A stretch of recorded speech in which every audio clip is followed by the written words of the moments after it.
여러분 반갑습니다. 반도체 오빠 천마세입니다. 이제 점심시간 다가오는 것 같아요. 새벽 방송 꼭 시청하시고 오전 늦은 방송도 꼭 시청해 주시기 바랍니다. 비바람이 많이 몰아치네요. 보니까 미국 주식 보니까 참 막막합니다. 막막해. 진짜 말 그대로 그냥 추풍 낙엽처럼 떨어집니다. 지금 AI 쪽 반도체 장난이 아니네요. 지금 이 앞으로도 이 주가 흐름이 그렇게 썩 좋진 않을 것 같아요. 그 트럼프의 뭐냐 총기 사건이죠. 총기 사건. 트럼프의 그 총기 사건만 그 없었어도 참 괜찮았을 텐데 저런 상황이 발생하다 보니까 이 주가가 계속 빠지는 거예요. 이게 트럼프가 거의 대세론이 거의 확장되다 보니까 자기가 지금 대통령이 된 줄 알고 있습니다. 그 말 한마디 한마디가 주식시장을 거의 뭐 초토화시키는 그런 분위기로 몰고 가고 있는 것 같아요. 만약에 사망을 했더라면은 깔끔하게 끝났을 텐데 이 사망을 안 하고 살아남다 보니까 완전 분위기가 역전이 돼버린 겁니다. 완전 분위기 역전. 갑자기 이런 총기 사건이 나다 보니까 참 어이없네요.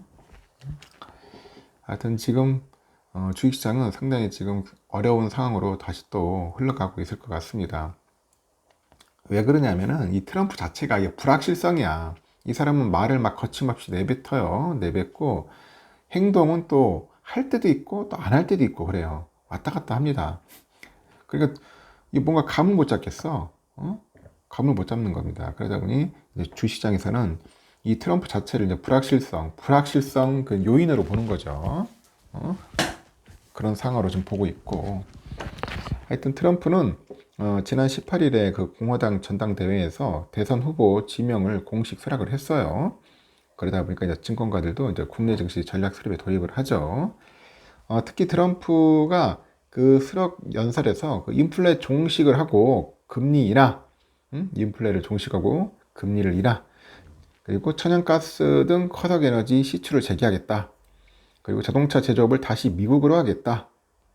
중국차에 대해서 관세 최대 200% 부과하겠다. 하여튼 아주 꼴통적인 그런 입장을 재확인을 했습니다. 그래서 과거의 재임 시절 정책과 뭐 유사할 것 같아요. 검토학에 따르면 증권가는 트럼프의 그 국내 수혜 업종으로 방산, 제약, 조선, 금융 이렇게 꼽더라고요. 이 부정적 영향이 예상되는 업종으로 자동차, 2차 전지, 신재생 에너지, 그리고 실적에 따라서 유불리를 따져봐야 하지 않겠냐, 그렇게 봅니다. 기본적으로 봤을 때 트럼프 당선이 미국에는 좋을 수 있어도 한국에는 별로 좋지는 않을 거다. 뭐 그런 이야기죠. 과거의 트럼프 재임 시절에 무역 분쟁 기간 동안 중국 경제가 특히 부진했던 것, 이게 또 한국 경제에는 부정적인 영향을 줍니다. 그러면서 트럼프 2기, 2기의 무역 분쟁 수위는 미중 무역 분쟁을 처음 시작한 1기보다는 좀 낮아질 거다. 그렇게 보여지지만은 한국은 이 바이든 정권의 인플레이션 감축법 수혜를 많이 입은 데다가 미국의 이 우선주의가 대규모 대미 무역 흑자로 이어지고 있어서 아주 우려스럽다고 이야기들을 하고 있어요. 트럼프가 재추진할 것으로 예상되는 게 뭐냐? 미국의 우선주의입니다. 미국 우선주의. 그러니까 중국에 대한 고관세 그 부과 우려가 나오는 것도 국내 증시에 부담이죠. 실제 트럼프는 그 연설에서 중국이 자동차를 미국에 무관세로 수출하기 위해서 그 멕시코에 공장을 짓고 있다. 우리는 그런 자동차의 100%에서 200%를 관세를 부과할 것이고 그들은 미국에서 팔지 못하게 될 거라고 경고를 합니다. 이 트럼프 공약에 따라서 당선 시에선 당선 시에 그 중국에 대해서 60%의 관세를 일괄 적용을 해가지고 중국산 물품 수입 자체를 어렵게 만들 거라고 하는데 이는 그 IT 그 기기죠. IT 부품의 그 생산 기지에 탈중국화를 불러올 거고요. 그리고 한국의 반도체 수출 그 생산 기지 이전 기간 동안에 단기적으로 상당한 타격을 입을 수 있다는 게 증권가의 판단이라고 합니다. 하여튼 그 고관세에 따라 가지고 중국 경기가 크게 둔화될 경우에는 이는 가장 큰 시장의 수요 악화로 이어져서 한국의 반도체 수출의 근본적인 부담 요소가 될 거예요. 보면 그 중국에 대한 고관세 부과는 국내 증시 그 대표 기업이죠. 반도체 업체들한테는 상당히 타격적이다. 부정적인 요소다. 그렇게 보는 겁니다. 그 바이든 정부의 그 IRA, 이 IRA 최대 수혜를 입은 자동차랑 2차전지 업체들도 트럼프의 보편적인 관세 부과가 실적과 주가를 동시에 끌어낼 수 있다는 우려를 지금 나타내고 있는 거예요. 트럼프 일기 시절에 있었던 보호무역주의 그리고 수입차 관세 등이 동일하게 되풀이될 가능성이 있죠. 트럼프는 그 수락 연설에서 나는 취임 첫날 전기차 의무 명령을 끝낼 거다. 그렇게 해서 미국 자동차 산업을 완전한 소멸로부터 구하겠다. 이게 강조를 했고, 트럼프는 바이든 대통령의 자동차 배출가스 기준 강화 등 이 전기차 확대 정책을 전기차 구매를 사실상 강요하는 명령이라고 비판했어요.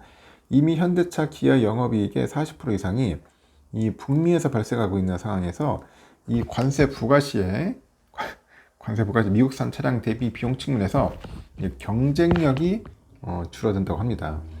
미국 공장을 증설하고 가동을 확대해야 하는 등 그 비용 증가 요인이 나타나겠죠. 이 관세 10% 부과 시에 이를 소비자 가격에 전가하지 못할 가능성이 높아서 현지에서 가격 인하로 대응하거나 수출이 또 위축될 수 있다고 하죠. 그래서 현지에서 생산할 수 있는 하이브리드 중심으로 변경할 가능성이 높지 않겠나 그렇게 보고 있고, IRN의 세액 공제하고 보조금 폐기 또는 감축으로 부정적인 영향 발생 가능성이 있는 것으로 2차전지도 마찬가지라고 봅니다. 그래서 2차전지는 이미 업황이 부진한 상황이고요. 상황이고 전기차 보조금 축소를 피하기 어려워 보인다고 합니다. 그 관세 부과 자체가 대미 수출에는 좋지 않은 일이라고 분석을 하고 있는 것 같아요. 다른 또 이야기도 있는데 추가적인 이야기들은 내가 다음에 또 연락이 아니라 전달을 하겠습니다. 여러분에게 연락하는 것은 유튜브 방송밖에 없네요. 그래서 제가 새벽에 쭉 보니까 나스닥도 이제 빠지기 시작하네요. 계속 벌써 나스닥 100이 0.93% 빠졌습니다. 다우지수도 좀 오르다더니 다우도 0.93% 빠졌고 S&P도 0.71%좀 많이 빠졌어요. 필라델피아가 3.1%또 대폭락을 해버렸습니다. 반도체 섹터 완전 무너지기 시작합니다. 엔비디아 보니까 2.61%또 폭락을 했고, AMD 2.69, 브로드컴 1.97, TSMC 3.5, 인텔 5.42. 인텔 잘 나갈 줄 알았더니 완전 골러갔네요. 마이크론 2.7, ASML 3.1, 퀄컴 2.74, 어플라이드 3.4, 램 리서치 3.7% 해가지고 다들 이제 폭락으로 갔습니다. 당분간 이런 흐름이 좀 이어질 수는 있는데 이제 반전이 보여야 할 것 같은데 엔비디아 실적 나올 때까지는 좀 지켜봐야 할 것 같고, 당분간 트럼프의 그 입김, 트럼프의 발언 이게 굉장히 어떻게 변수가 될 것 같아요. 그 사람이 말할 때마다 주시장 요동치니까 여러분들도 잘 살펴보면서 대응을 잘 할 것 같아요. 이렇게까지 또 변할 줄은 상상도 못했네요. 또 트럼프의 그 총기 사건, 트럼프 그 사건만 아니었더라면 이 정도까지 가지는 않을 텐데 상황이 또 이상하게 꼬여갑니다. 또 바이든이 좀 빌빌거려가지고 더 이상 안 되는 것 같습니다. 좀 샤프하고 좀 건강했으면은 좋았을 텐데 그렇지 않다 보니까 지금 자꾸 이제 트럼프 대세론에 취해가지고 지금 미국 시장도 그렇고 한국 시장도 그렇고 지금 난립니다. 하여튼 힘듭니다. 힘든 상황에서도 여러분들 꿋꿋하게 잘 버텨주시기 바랍니다. 여기까지 하겠습니다. 점심 맛있게 드십시오.